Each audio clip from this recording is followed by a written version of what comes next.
Benar. Di sini saya coba memperkenalkan diri. Selamat pagi, salam sejahtera untuk kita semua. Saya Muhammad Nur Samsi, bagian dari PT New Hope Aquafit Indonesia, bergerak di bidang feed mill. Saya di sini sebagai tim sales marketing di wilayah Jawa Timur, tepatnya di Madura. Saya bekerja di bidang budidaya udang atau aquaculture selama kurang lebih semenjak 2019. Dari 2019, 2020, 2021, 2022 sudah 3 tahun. Dan untuk di marketing saya menekuni sudah 2 tahun ini.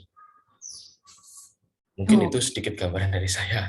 Siap, boleh. Di dunia aquaculture. Oke. Baik, kalau begitu biar kita nggak berlama-lama ya, kita bisa langsung mulai aja ya Mas ya, untuk sharing materinya. Saya share screen dulu ya kalau begitu ya Mas ya.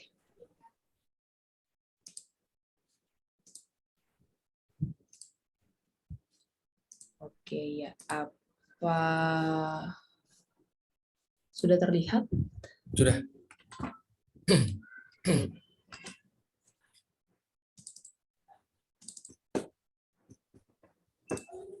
Saya full screen dulu ya. Oke. Sudah full screen, Mas? Sudah. Oke. Kalau begitu boleh nanti saya sambil, kalau misalnya butuh di next slide-nya, ntar bilang aja next gitu ya, Mas ya. Siap, terima kasih.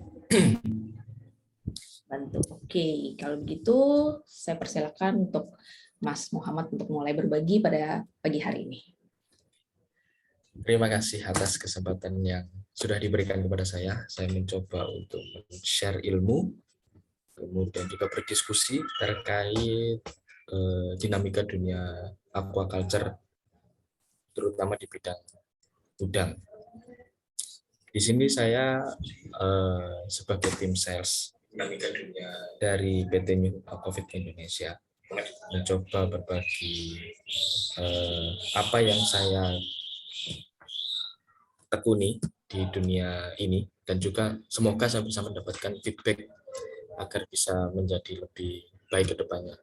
Dengan tema tips marketing global produk aquaculture, saya akan mencoba memberikan bagaimana sih fenomena marketing pakan udang untuk saat ini di era global ini, baik persaingan, dinamika, maupun kebutuhan-kebutuhan di bidang budidaya udang pada umumnya. Next, Bu. Nah, mungkin kita sudah tidak asing lagi ya terkait tentang tambak udang yang notabene merupakan produk unggulan bidang aquaculture di Indonesia, yang mana berdasarkan data Badan Pusat Statistik, volume udang budidaya tanah air sebanyak 5,33 juta kilogram pada Januari hingga November 2021 itu meningkat 36,13% dibanding periode yang sama sebelumnya.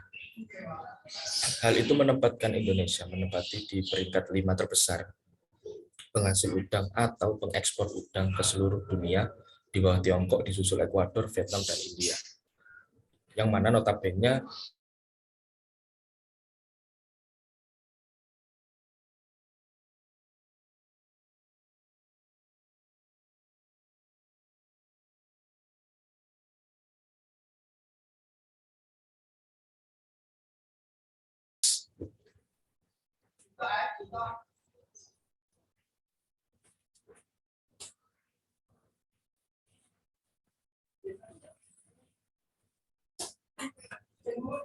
Ya. Lalu mungkin bisa di next. Ya, oke. Nah, apa sih keterkaitannya dengan sales dan marketing, khususnya bidang feed mill, gitu kan? Dan seberapa berpengaruhkah? Hal ini menarik ketika saya membaca majalah aquaculture, di mana salah satu narasumbernya mengatakan ada 600.000 metrik ton pakan yang akan berperan di bidang budidaya udang, yang mana juga ikut meramaikan wacana pemerintah akan menaikkan volume kapasitas udang nasional sebanyak 250% pada 2024 nanti. Hal itu semakin membuat dinamika sales dan marketing bergerak semakin inovatif, penuh gebrakan, dan juga semakin meramaikan dunia pakan udang di Indonesia. Nah, mungkin kita bisa lanjutkan di pembahasan selanjutnya, di slide selanjutnya agar lebih detail. Bisa dibantu next. Nah, market size yang semakin besar. Mungkin di beberapa wilayah, ada beberapa daerah juga yang mengalami penurunan market size, yang mana bisa dikarenakan tambaknya berhenti beroperasi, atau mungkin terkena bencana alam seperti banjir rob.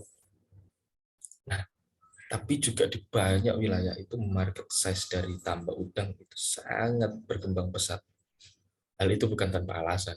Perkembangan di bidang sektor udang sangat menjamur untuk saat ini. Sehingga perusahaan feed mill akan terus berlomba mengisi market size maupun market share, yang mana itu akan bergerak naik 8-10% dari sebelumnya. Seperti yang saya sampaikan tadi di awal. Di tahun 2024, pemerintah telah mencanangkan 250% peningkatan ekspor udang. Sehingga banyak inovasi, banyak terobosan dari tambak, mulai dari dulu tambak tradisional, tambak semi intensif, tambak intensif, dan juga tambak supra intensif. Pergerakan pasar pakan pun juga semakin beragam. Untuk di wilayah saya saja kurang lebih ada 14-17 merek beredar. Kita saling jalan bersama dan juga saling mengisi market share yang tersebar di wilayah sini. Next.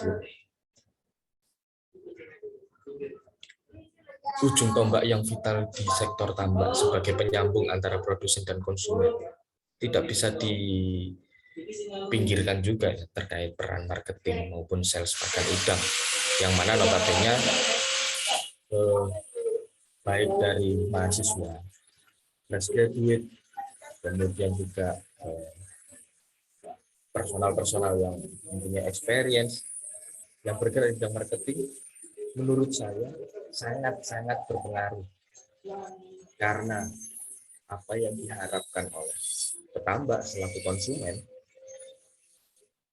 kita menjadi penyambung terhadap perusahaan sebagai produsen, mulai dari komponen proteinnya, kemudian feed additifnya, harganya, servisnya, semua dijembatani oleh marketing. Kemudian yang saya rasa marketing mempunyai 3 prinsip di era global ini yang harus dipegang, yaitu identifikasi tujuan dan tugas. Marketing harus jelas, sales harus jelas, visi misinya apa yang ingin didapat. Kemudian jika tidak mendapatkan itu, apa solusinya, apa jalan lainnya. Harus dilatih cerdas. Kemudian kenyataan persaingan dari lapangan. Kembali lagi ke topik awal tadi, 17 merek beredar. Kita harus menerima itu. Nah, uniknya adalah di mana ketika 17 pakan itu beredar, kita semua saling tukar informasi. Kita semua saling sharing di lapangan. Kemudian bagaimana cara mendapatkan keduanya? Menyeimbangkan antara tujuan.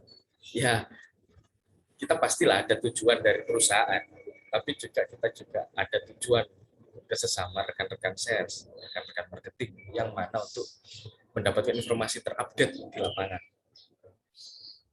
Nah, di situ prinsip marketing harus jelas dan pasti.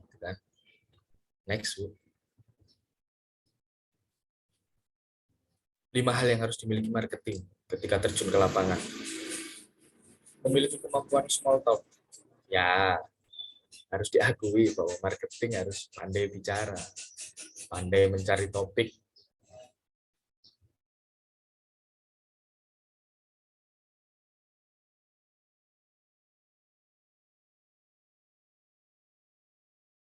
Karena saya rasa ketika pelanggan sudah merasa percaya dan puas, akan menjadi sebuah berkesinambungan terhadap apa yang kita berikan. Yang mana nantinya itu akan menjadi salah satu strategi untuk mengisi market size tadi. Mampu memanfaatkan kalimat persuasif. Ya, memang tujuan kita adalah berjualan. Itu nomor satu. Menjualkan produk. Membicarakan kelebihan keuntungan sudah sangat lumrah di lapangan. Namun, untuk kalimat persuasif yang kita berikan adalah bukan sebagai menjaminkan bahwa produk kita adalah yang paling bagus, tapi bagaimana kita memaintain, kita menservis pelanggan, konsumen agar merasa puas, sehingga merasa sense of belonging-nya kita dapat antara kedua belah pihak, saling menguntungkan itu tadi. Kemudian yang selanjutnya adalah bisa membuat penawaran. Saya rasa untuk saat ini notabene yang dibutuhkan ada beberapa klaster petambak besar yang memang fasilitasnya sudah lengkap, mungkin hanya butuh harga sebagai pendobrak. Tapi juga ada klaster petambak menengah ke atas yang mana masih membutuhkan service stream health katakanlah. Nah, kemudian juga ada klaster petambak kelas bawah atau petakan yang 2, 3, 4 yang mana itu dari sarana-prasarana sangat kurang. Nah, penawaran-penawaran itu harus kita bisa sesuaikan dengan pangsa pasar kita. Tidak bisa ketika tambak yang sudah lengkap, sudah elit, kita beri penawaran stream health. Dia sudah ada di tambaknya. Jadi pandai-pandai membaca dan pandai-pandai memberikan penawaran tentang kebutuhan itu. Sehingga konsumen akan merasa orang ini tahu tanpa saya beritahu. Nah, itu kuncinya di situ. Menguasai copywriting. Ya, saya rasa ini tidak hanya di marketing sih. Semua perlu menguasai ini guna lebih lebih kayak membuat kita ini bisa bergaul dari segala lapisan yang ada di lapangan, mulai dari owner, karyawan, maupun feeder yang paling bawah. Kita bisa memposisikan di situ. Nah, sehingga nanti kultur ini akan membentuk kenyamanan antara produsen dan juga konsumen. Ya, sekaligus bisa membuat ini kan produk yang dijual kan produk habis pakai, sehingga repeat order akan dilakukan secara berkesinambungan. Next. Nah, kolaborasi dan sinergi adalah salah satu kunci. Di sini saya menyoroti ada 2 faktor yang bisa kita lakukan dalam hal ini. Yang pertama adalah internal tim. Saya sebagai tim sales di salah satu perusahaan itu mempunyai struktur organisasi perusahaan yang berlapis. Sales, manager area, general manager, yang mana nantinya di internal tim yang kolaborasi dan sinergis ini kita bisa join visit dengan manajer. Apabila kita membaca sebuah peluang di konsumen, kita bisa masuk dan produk kita dirasa cocok, tapi kita kurang power karena bisa dari segi experience, kemudian relasi, kemudian hubungan baik. Nah, itu kita bisa join visit, kolaborasi dengan manajer area yang notabene sudah mempunyai experience lebih tinggi dan wawasan tentang penawaran kepada konsumen ini bisa lebih bagus. Kemudian juga eksternal relasi.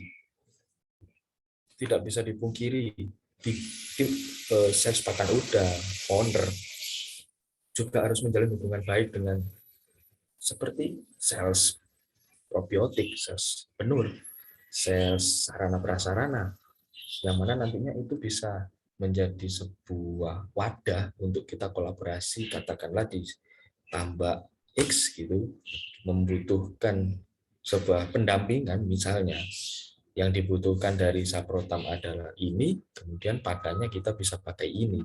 Atau bisa jadi ketika kita mencari informasi terkait suatu tambak ini sedang off misal. Karena apa? Malah biasanya teman-teman dari divisi lain, yang dari perusahaan lain yang memberikan informasi. Kita tidak boleh merasa paling baik, merasa paling bagus, merasa paling benar ketika berada di lapangan. Semua saling bergandengan tangan. Kolaborasi-kolaborasi itu yang nantinya akan juga membuat konsumen, utamanya petambak-petambak, merasa ketika dia memakai sebuah produk dan terlihat adem, ayem, juga akan senang. Sinergitasnya terbangun dari eksternal dan sampai internal tambak. Seperti itu. Next.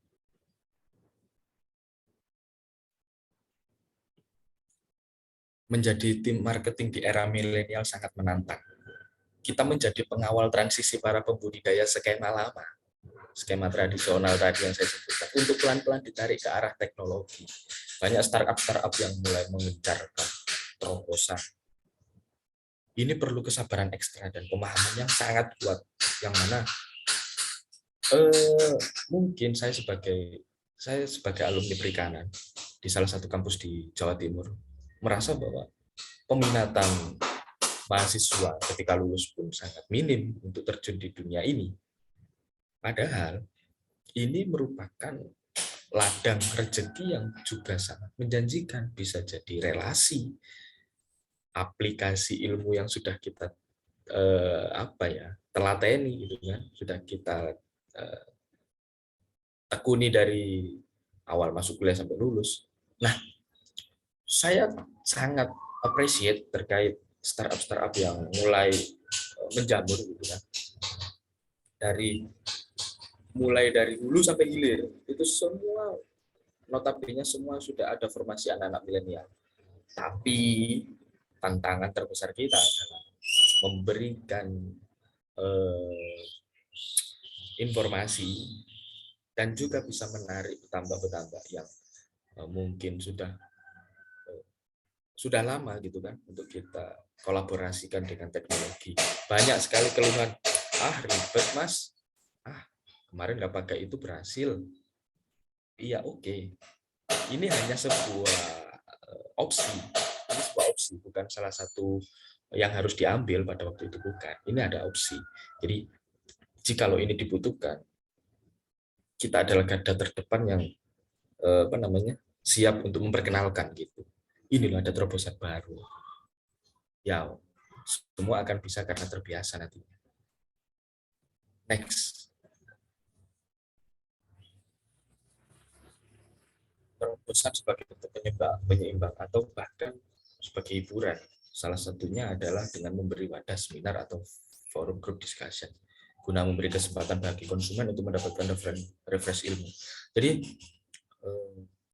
banyak sekali seminar-seminar yang diadakan termasuk online maupun offline, yang mana mewadahi petambak, entah petambak besar, petambak kecil. Kalau di petambak-petambak lokal yang menjamur, biasanya kita sebutnya di mini seminar, kita angkat permasalahan di situ, kita bahas di situ, atau juga seperti di Shrimp Club Indonesia atau Fortel, itu juga aktif mengadakan seminar untuk memperbarui perkembangan budidaya seperti apa. Nah, hal itu bisa kita sedikit memberikan selipan tentang di era global ini perkembangan penyakit seperti apa, kemudian perkembangan budidaya seperti apa, karena notabene guna menyongsong wacana pemerintah untuk menaikkan 250%, sehingga harus ditingkatkan produktivitas dari segi hulunya. Jadi petambak memang harus benar-benar concern terkait pengoptimalan hasil panen. Tapi petambak saya rasa juga tidak bisa bekerja sendirian, berjalan sendirian. butuh informasi dari luar, tim yang sering berkeliling, tim sales, atau mungkin dari seminar-seminar online, yang mana nantinya itu akan menjadi upgrade terus, sebuah pengambilan solusi dari setiap permasalahan di tambak memang tidak sama, tapi kita bisa cari yang resikonya paling minim, itu yang penting. Next, 3 hal yang membuat marketing berhasil bersaing dan dominan di pangsa pasar. Inisiatif memang perlu, mulai dari katakan sebuah case yang sering terjadi adalah ketika petambak merasa bahwa haus akan informasi penyakit AHPND yang sedang marak. Kita sebagai tim sales atau kita sebagai tim marketing yang notabene berpindah dari satu tempat ke tempat yang lain harus mencari informasi itu, memperbarui sehingga kita bisa memberi opsi terhadap orang tersebut. Menurut informasi yang saya dapat, Pak, dari sini solusinya seperti ini. Kita memberikan inisiatif meskipun dia tidak pakai produk,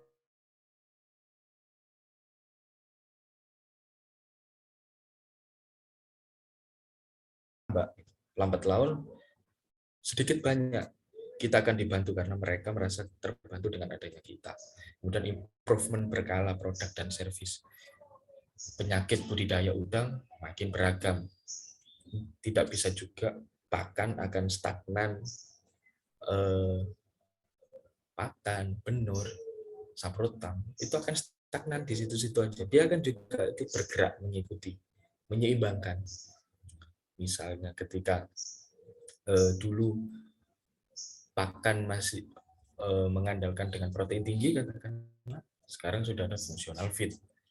Sekarang sudah banyak sekali sistem pencampuran pakan yang dulu tidak dilakukan. Maintenance sebagai bentuk komitmen. Sebagai ujung tombak, maintenance ada di tangan kita. Jadi kebutuhan apa yang dimau oleh petambak itu kita tampung, kemudian kita berikan sebisa kita.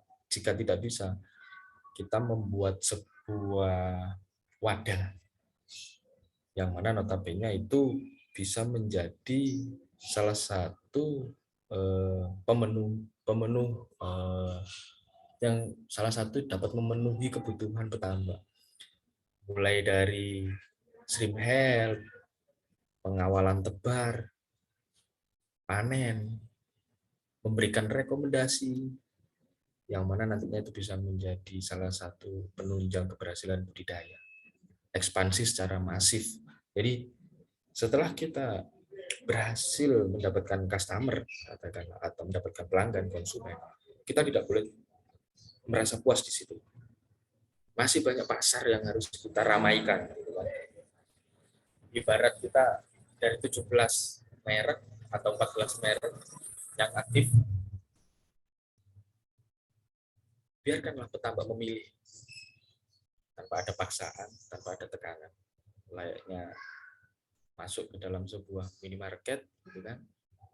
Tinggal pilih mana yang cocok, mana yang sesuai, baik harga, kualitas, dan apapun itu. Ekspansi ini yang saya maksudkan adalah melakukan pendekatan secara kontinu.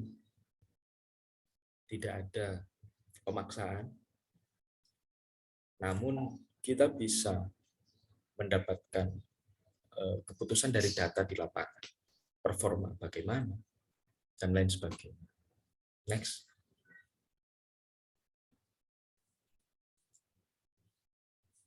Nah, mungkin sekian informasi dari saya di lapangan terkait dunia marketing di era global yang terus bergerak, sehingga mungkin ada mahasiswa atau fresh graduate yang sedang mengikuti live ini. Saya pernah hampir menyerah untuk menekuni bidang ini. Jadi pada waktu itu saya berpesan kepada diri saya, ketika hari ini kita merasa lelah selelah-lelahnya dalam berusaha, jangan menyerah, karena sebenarnya esok kita telah menang. Jadi sebuah penyemangat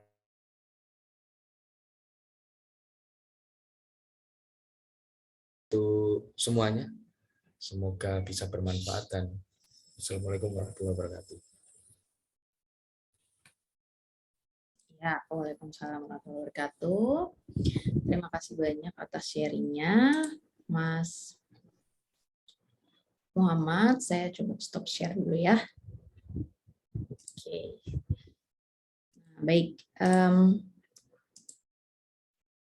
Sekarang kalau misalnya ada teman-teman dari Streamblock Community yang ingin bertanya, boleh langsung untuk ditanyakan di bagian komentar. Nah, sambil menunggu, saya juga ada beberapa pertanyaan nih untuk Mas Muhammad. Boleh kita sambil ngobrol-ngobrol aja ya Mas ya. Nah, bagaimana nih menurut Mas Muhammad kalau melihat perkembangan di industri aquaculture Indonesia dan kaitannya juga dengan prospek bisnis produk pakan udang atau feed mill? Jadi terkait prospek ya. Betul. Tanpa melebih-lebihkan dan tanpa mengurangi apapun, saya rasa kita bisa berkaca terkait kasus pandemi di awal-awal dulu, tahun 2020 awal atau 2019 akhir itu.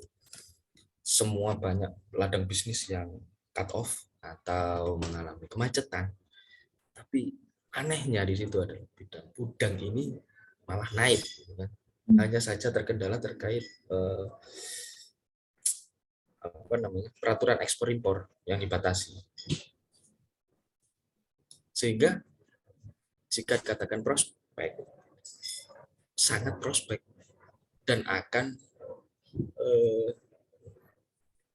terus meningkat. Banyak sekali baik customer saya ataupun teman-teman di wilayah tempat kerja saya, meskipun bukan customer, tambak muda, owner-owner muda sekarang sudah mulai merambah di dunia tambak. Entah itu sebagai bisnis sampingan atau sebagai bisnis utama, tapi mereka tidak main-main terhadap udang. Kemudian apa sih hubungannya dengan pakan udang gitu kan? Sekarang petambak makin selektif, petambak makin concern terhadap pemilihan barang-barang apa saja yang akan dia masukkan ke dalam tambak, termasuk pakan. Sehingga kita bisa mengambil beberapa case yang ada di lapangan, katakanlah permasalahan yang sedang marak sekarang adalah penyakit AHP atau penyakit PMS atau apapun itu. Apa yang dibutuhkan udang, entah imunostimulan atau feed aditif, itu bisa kita langsung aplikasikan ke dalam pabrikan kita, pabrikan pakan udang apapun itu. Kita campur ataupun kita buatkan formula khusus sebagai penyelesaian permasalahan yang ada di lapangan, yang mana nantinya antara petambak dan juga pakan udang itu juga akan sama-sama prospek. Nah, menurut saya seperti itu sih. Jadi semuanya sama-sama berjalan dan sama-sama prospek gitu. Ya. Untuk bidang aquaculture. Untuk prospek bisnisnya sendiri itu cukup berkembang ya Mas ya. Iya, untuk berkembang. Oke, termasuk yang saat pandemi itu cukup masih berjaya gitu ya Mas ya. Iya. Nah, lalu nih Mas, apa aja sih menurut Mas Muhammad tantangan memasarkan produk aquaculture di era digital saat ini? Menurut saya sih ya, saya sebagai sales yang memang terjun di lapangan membaca bahwa entah karena memang investasi tambak ini sangat besar sehingga sangat-sangat selektif. Ketika katakanlah kita memberikan masukan terkait teknologi, yang langsung ditanyakan adalah seberapa besar pengaruh keberhasilan terhadap tambak saya.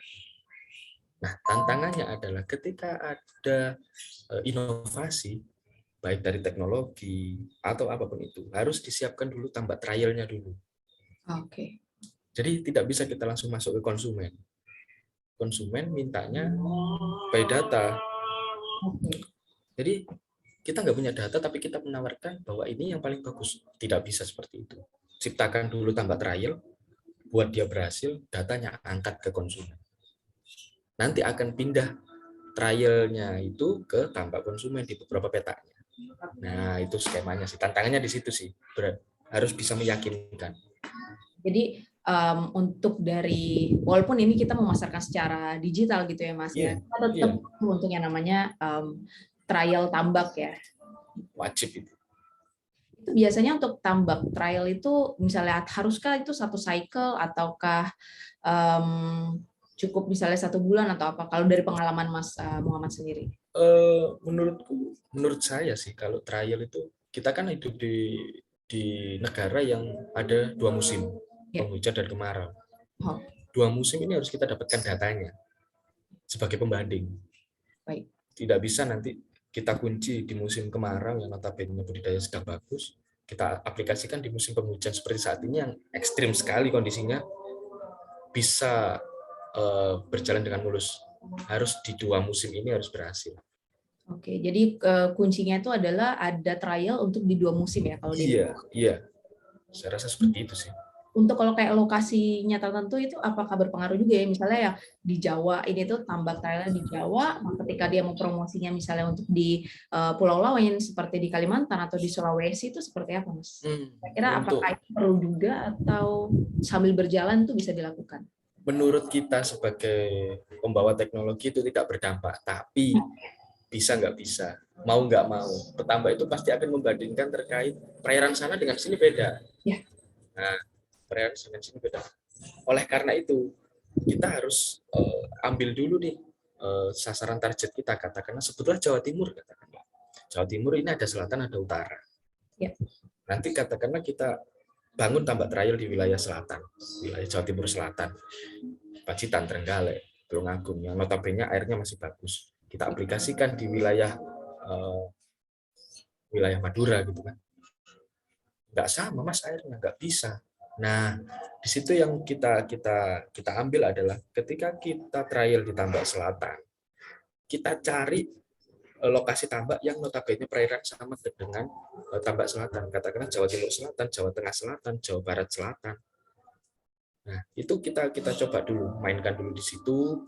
Jika berhasil, kita coba pindahkan ke wilayah yang memang berbeda perairannya. Tapi notabene adalah di sini yang kita fokuskan teknologinya atau teknis budidayanya. Seperti itu sih. Karena saya rasa tiap tambak mempunyai teknisi yang dia bisa menghandle lokasi budidayanya dengan karakter perairannya. Hanya saja bisa nggak kita masukkan teknologi ini ke situ. Baik, Mas. Ya, oke. Masih ada pertanyaan lagi nih, Mas ya. Siap. Kira-kira apa sih skill yang dibutuhkan nih untuk seorang pemasar atau marketer gitu ya untuk memasarkan produk aquaculture dari yang tadi mungkin hard skill tertentu gitu yang harus dimiliki gitu ya. Tadi kan ada beberapa yang sudah Mas Muhammad sebutkan, arahnya mungkin lebih ke soft skill gitu ya. Kalau untuk yang hard skill sendiri kira-kira ada masukan kah atau? Untuk hard skill sih mungkin lebih ke itu sih, di bidang pakan mau tidak mau nilai akademis itu apa saja sih yang harus kita dapatkan untuk sebagai penunjang penguasaan kita di bidang pakan. Katakanlah dulu pada waktu saya itu ada manajemen kualitas air, ini harus bagus. Kemudian patologi itu juga harus bagus tentang penyakit-penyakit. Kemudian tentang saya dulu waktu kuliah juga ada namanya pakan. Jadi kita itu memang dibentuk untuk tahu formulasi pakan dan membuat pelet. Nah itu juga harus bagus. Jadi sehingga kita di bidang aquaculture ini paling nggak kita juga tahu lah ya. Iya. Jadi terkait itu, jadi kita nggak kosongan gitu masuk. Itu sih hard skill-nya. Berapa penting sih menurut Mas Muhammad kolaborasi nih antar berbagai pihak untuk mencapai tujuan pemasaran? Seberapa penting ya? Menurut saya sangat penting sih, karena gini, ya kita bisa lihatlah di banyak pakan udang atau feed mill gitu kan, komponen pengisinya itu adalah orang-orang senior gitu kan, orang-orang yang sudah berpengalaman puluhan tahun di dunia udang, yang mana oke, beliau memang sangat-sangat berpengalaman, tapi sebagai penggeraknya yang aktif ini adalah anak-anak muda. Jadi tidak bisa kita paksakan terkait orang-orang senior yang sudah hafal seluk-beluknya ini untuk mengikuti jam terbang kita. Kita sebagai, jadi antara generasi lama dengan generasi baru, kita optimalkan mana yang bisa kita manfaatkan lebih banyak. Katakanlah idenya dari generasi lama, kolaborasi dari generasi lama, baik dari masing-masing pakan yang sama atau pakan yang lain gitu kan, dari sebuah organisasi atau komunitas gitu. Kita gebrak lewat tenaganya anak-anak muda, mulai dari keliling dari yang orang lama ini katakanlah cuma bisa di 2 tempat, kita bisa di 5 tempat, jadi tenaganya masih bisa. Kemudian katakanlah orang lama punya, saya sebutlah contoh, saya pengen bagaimana collect data itu bisa lebih efisien dan efektif. Ya sebutlah ada startup di salah satu kita di Indonesia gitu kan, seperti Jala, Evisery gitu kan. Itu salah satu perkembangan antara kolaborasi orang tua dengan anak-anak muda sih. Sangat-sangat penting mengupdate, merefresh. Itu sih. Apalagi di zaman yang digital seperti saat ini ya, kolaborasi terutama anak muda dan orang tua itu atau yang lebih mature di area itu perlu banget terjadi gitu ya Mas. Betul. Nah terakhir nih Mas, kira-kira apa sih tips dari Mas Muhammad nih agar proses marketing produk aquaculture itu bisa bersaing dan dominan di pasar? Yang pertama sih, ujung tombaknya salesnya tidak boleh gampang sakit hati. Gitu. karena pastilah kita dapat sentimen positif, kita juga akan dapat sentimen negatif. Tapi itu merupakan salah satu cara, katakanlah gini, petambak ini pengen ganti sebuah produk. Bagaimana nih caranya ganti nih? Banyak cara. Ya kita harus, ya udahlah, mungkin belum rezeki gitu kan, kita cari di tempat lain. Kemudian juga berani mengorbankan waktu. Kita terjun di dunia sales, kita harus logikanya ya udah, Senin sampai Jumat ini waktuku buat petambak, nggak boleh ada acara lain. Semakin banyak kita bergaul dengan konsumen, semakin banyak juga informasi yang kita dapatkan tentang apa yang mereka butuhkan. Kemudian selain tidak boleh sakit hati, kemudian berani meluangkan waktu, aktif mengikuti sebuah perkumpulan dari tempat satu ke tempat lain tanpa membawa bendera kita masing-masing. Anggap saja kita sebagai orang yang memang butuh informasi itu. Tidak usah merasa bahwa perusahaanku udah besar nih, nggak usah lah kayak gitu, nanti juga jalan. Jangan seperti itu, karena notabene kita tidak bakal tahu kita ada di perusahaan itu seberapa lama.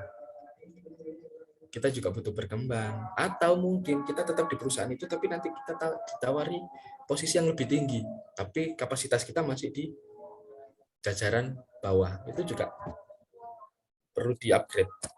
Dan yang terakhir sih terkait apa yang harus disiapkan, mental sih. Kita ada di bawah gempuran orang-orang senior yang mana notabene paling mempunyai experience, pengalaman yang sangat banyak. Bukan kita digempur, tapi kita harus bisa mendapatkan ilmu itu dari beliau. Ya, oke. Jadi tips penting dari Mas Muhammad nih ya, kalau bisa saya rangkum itu berarti satu, kita kalau bisa cukup kuat mental ya. Jadi mental terutama perlu kita siapkan. Lalu yang kedua itu adalah kita terus belajar, bertemu dengan teman-teman yang berada di industri ini juga gitu ya. Kita saling belajar gitu. Seperti itu ya Mas ya. Ya.